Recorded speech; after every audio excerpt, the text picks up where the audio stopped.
Hello everyone, it's Monday, February the 28th, and this video is going to be a little different. The Duke of Edinburgh, the title and who is next.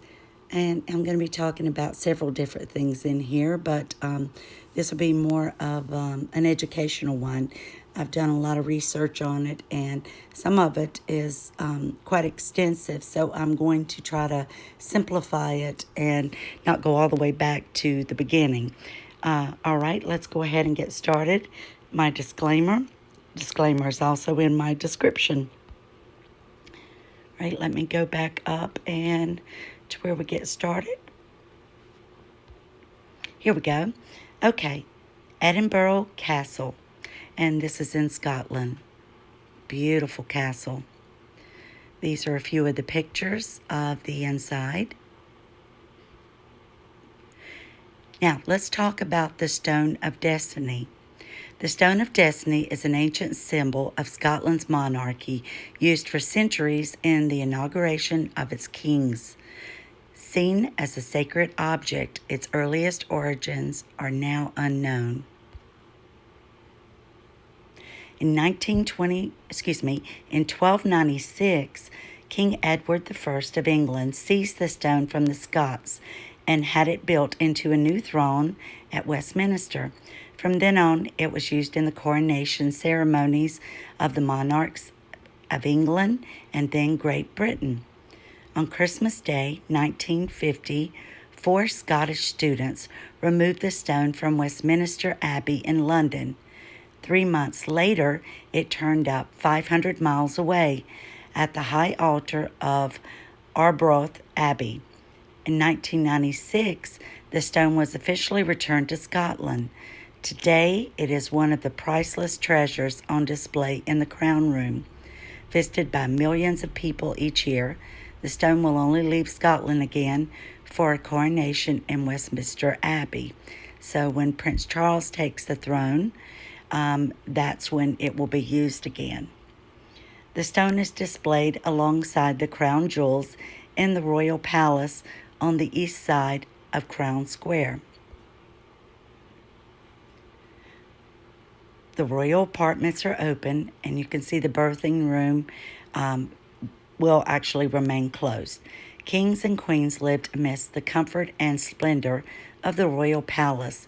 Crown Square took shape over time, with King James IV completing the quadrangle in the early 1500s. Some key moments in Scotland's history took place within the palace walls. Queen Mary of Guise died in the palace in 1560. She was the last defender of the old alliance with France and champion of the Catholic faith against the Protestant Reformation. Her daughter, Mary, Queen of Scots, gave birth to James VI here in 1566. The labor was difficult, and a companion of the queen is said to have tried using magic to transfer the birth pangs to a servant. James VI had a remarkable life. Crowned King of Scotland at just 13 months old, he became the first monarch of both Scotland and England in 1603. His birth chamber is a highlight for many castle visitors today. King Charles I was the last monarch to stay at the palace.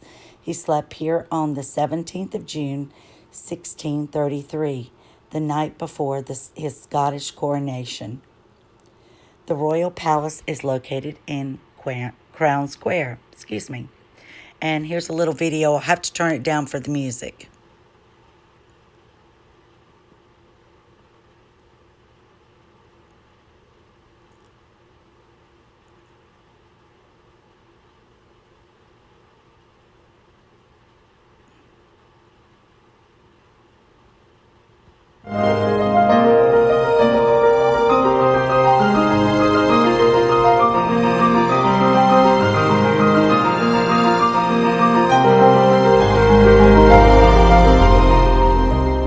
And you can find that at on the site there that just showed up. It's edinburghcastle.scot. So now let's talk about the Duke of Edinburgh and where his title will go next. Prince Philip, Duke of Edinburgh, member of the British royal family, consort to Queen Elizabeth II. Prince Philip, Duke of Edinburgh, was husband to Queen Elizabeth II. He was the consort of the British monarch from Elizabeth's accession on the 6th of February, 1952, until his death in April of 2021, making him the longest-serving royal consort in history. Philip was born in Greece into the Greek and Danish royal families. His family was exiled from the country when he was 18 months old. He was born June the 10th, 1921. The Scottish crown jewels history is an incredible one that starts in Rome. And this will continue on to the next page. You can see the crown, sword, the scepter, and we'll talk about that in just a moment. Princes born in exile, elegant monsters from unexplored depths, woven woolen fabric, and the music squeezed from a sheep's stomach. The Scots have placed their affections in some strange places throughout their battle-worn history. Some, such as King Macbeth and William Wallace, have made their way from history to mythology. Others, the Stone of Destiny, for instance, came from mythology to a very solid reality. Only the Honors have made the journey from history to mythology and back again to reality. Given the stubbornly contrary nature of the Scots, we might not be surprised that their honors, the royal regalia or Scottish crown jewels, were made far from Scottish shores, came to replace the king, and were once kept in a minister's bed. Asked to imagine crown jewels, people the world over will picture the crown and scepter on display at the Tower of London, but these are relative newcomers in terms of British royal regalia. For real antiquity, we need to look several hundred miles to the north where the honors are lovingly displayed in Edinburgh Castle, but their journey to the hearts from the Scottish people actually began far from the mist and mountains. It began in Rome. In the 13th and 14th centuries, while kingdoms waxed and waned, while neighbors slaughtered each other over continually changing borders, the power came at the point of a sword or rode on lumbering war horses. One power, however, had authority over kings, princes, and freedom fighters. It was the Vatican. The British Isles were a collection of Catholic countries and feared the ultimate sanction of excommunication.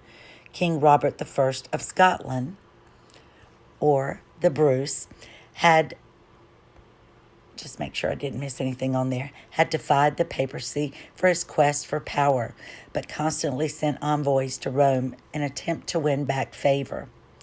What use, after all, was power in his life if you were denied heaven in the next? As a result of these entreaties, Scotland was declared a special daughter of the Holy See.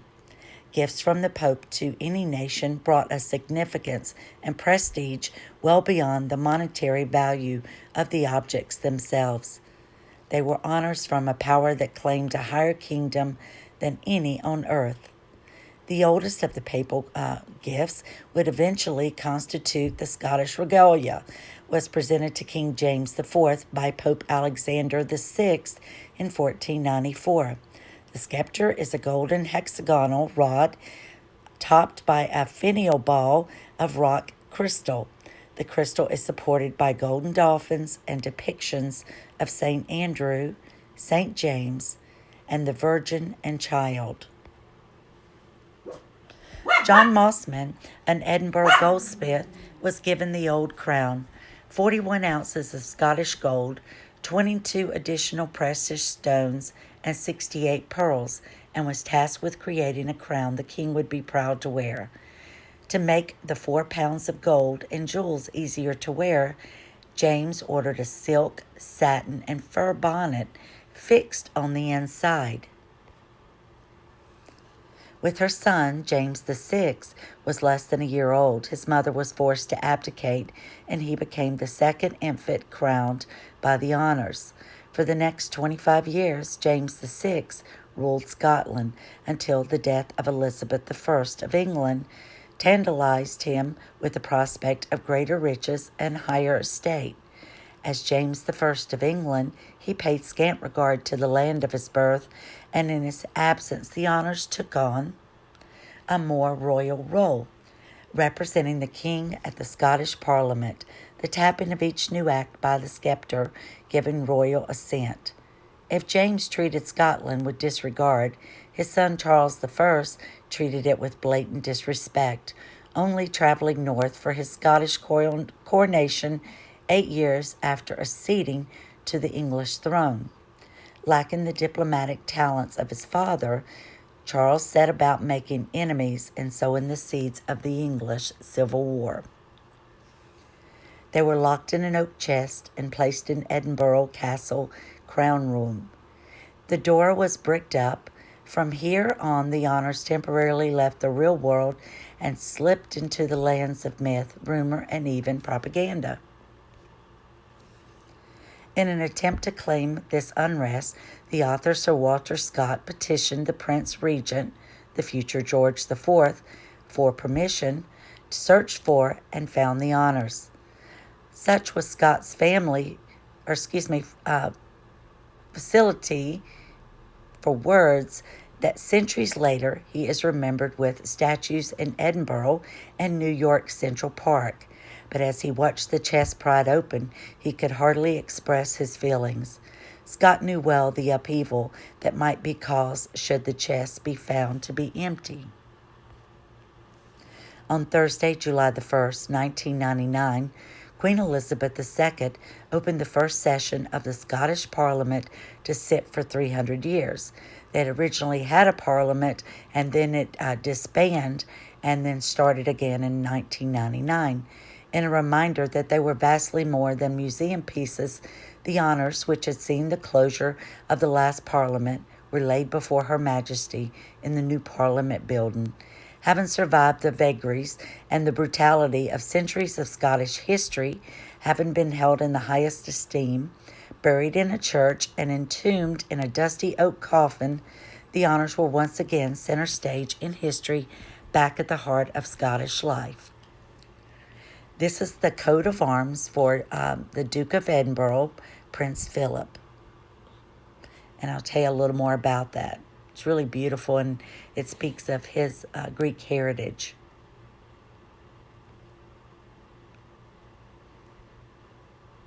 He was born in 1921, died in 2021, granted in 1949 to Prince Philip of Greece and Denmark, Sir Philip Mountbatten, consort to Queen Elizabeth II of the United Kingdom of Great Britain and Northern Ireland. In 1947, the prince was made Duke of Edinburgh, Earl of Merrymount, and Baron Greenwich by King George VI.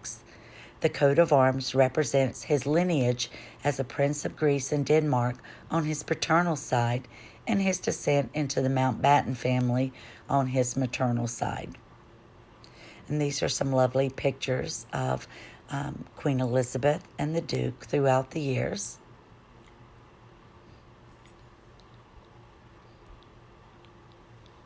He was very beloved, and I know that he made a great consort for the Queen, and they always had such affection for one another. The college notes that in the event of the Prince of Wales or any subsequent holder, I think I said that wrong, sorry, of these titles succeeding to the crown, these titles and all others held will merge with the crown. Prince Edward is expected to inherit the Duke of Edinburgh title. I know there's been a lot of talk about this recently, and people are wondering why this hasn't been done. Well, I think that it has something to do with a period of grieving for the Duke of Edinburgh, and that like sometimes the coronations of kings and queens don't take place right after the death of the former monarch. They wait a period of time out of respect. So why hasn't it been given yet? Well, we're not sure. The title is expected to eventually go to the Queen and Philip's youngest son, Prince Edward. When Edward married Sophie Rhys-Jones in 1999, Buckingham Palace announced that the Earl of Wessex would one day succeed his father as the Duke of Edinburgh.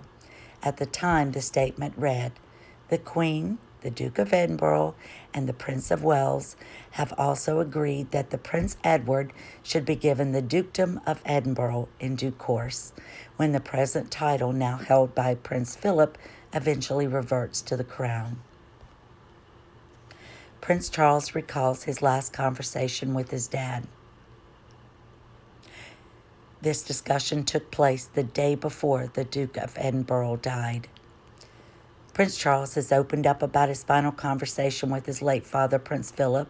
The Prince of Wales recalled their discussion on the new BBC One film, Prince Philip.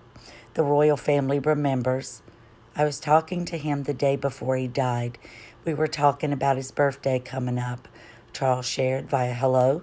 "I said," speaks loudly, "we're talking about your birthday," because he is getting a bit deaf. And he said, "What?" And I said, "We're talking about your birthday and whether or not there's going to be a reception." And the Duke said, "Well, I've got to be alive for it, haven't I?" The future king added. I said, "I knew you'd say that. Anyway, it's a happy memory." And it was very sad that he missed his 100th birthday by such a short amount of time. Just a matter of, what was it, April, and then I think his birthday is in June. Said the Duke of Edinburgh passed away peacefully at Windsor Castle on April the 9th, 2021.